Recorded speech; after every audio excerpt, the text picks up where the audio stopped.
Over the years, there's been a shift in various forms of media. The ones you may notice the most are movies. Yes, don't worry, this video is still about tabletop RPGs. I didn't shift the focus of my channel, we just need to get there. But the games we play and the stories we tell are often represented in societal shifts within all sorts of media.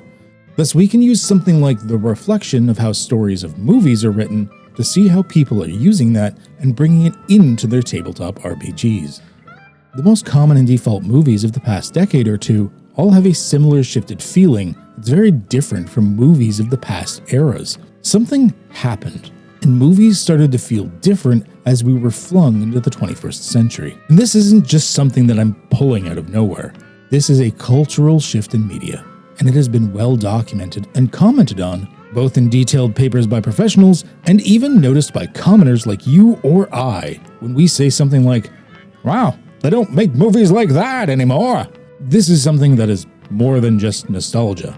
In fact, the shift is part of the reason that most of the nostalgic remakes that we're constantly seeing these days are actually doing quite poorly because they're not being written in the same way.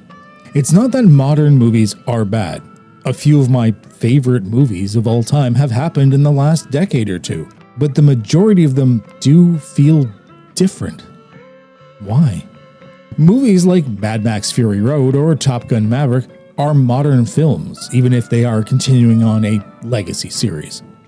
But despite all the fancy special effects and super high quality imagery, they still invoke the feeling of a movie that could have been made decades ago. So if it's not the special effects, if it's not the camera quality, if it's not the budget levels, then it has to be something in the writing. Something within recent decades has shifted in how we're telling stories, especially in popular media. That also affects how we write the stories in other places like role-playing games. In a world where there is a mixture of an ever-heightening cultural anxiety due to our relatively newfound connectedness via the internet and the pressures of how far you need to go for your story to stand out amongst an ever-growing sea of voices in an overpopulated world, storytellers have begun to hyper-examine the stories that they make. Ever increasingly, stories, especially those in movies which modify all the other modern tales that we tell, are being written more and more self-aware and self-referential. If a movie wants to be artful, it may criticize the value of art in its story. If a movie wants to be a grand spectacle, it may comment on that very theme. It is not unusual for the source of media to comment, criticize, satire, or reference its own form, or something adjacent to it in society. Modern storytelling is no longer straightforward.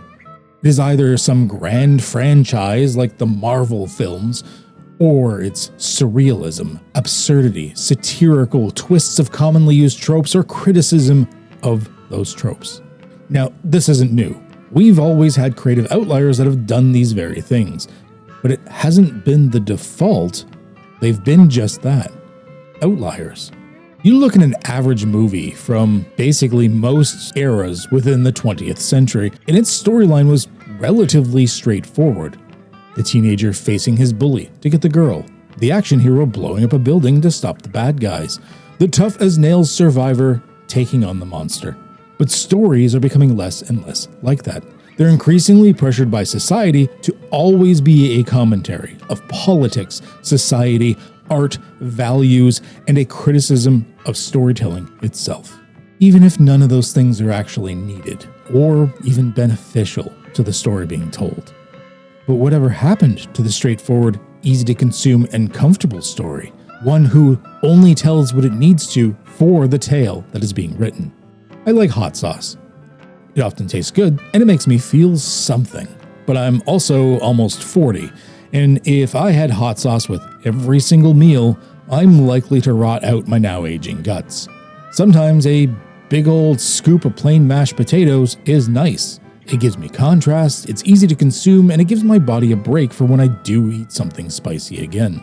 The same is true for storytelling. Now, I'm not saying all of these details are bad things to have in a story. Part of the use of art is to open the eyes of the person consuming it. Art can push boundaries and act as a commentary on these facets when it needs to, especially in the art of storytelling. I look all the way back to Lucian of Samosata in the 2nd century, often considered the first science fiction writer. During this time, the two most popular types of stories were the travelogue and the debate, and he pretty much despised them both.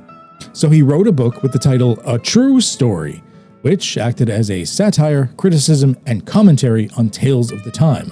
And the fact that we still know about this story today means it did have an impact. So stories that were aware of their medium, or acted as commentaries even if it wasn't important to the story being told, have always existed. But they weren't the default. They weren't the norm. These days, with our cultural movements and shifts in modern, especially Western society, a story can't exist just for the sake of itself. And this has bled over to tabletop RPGs.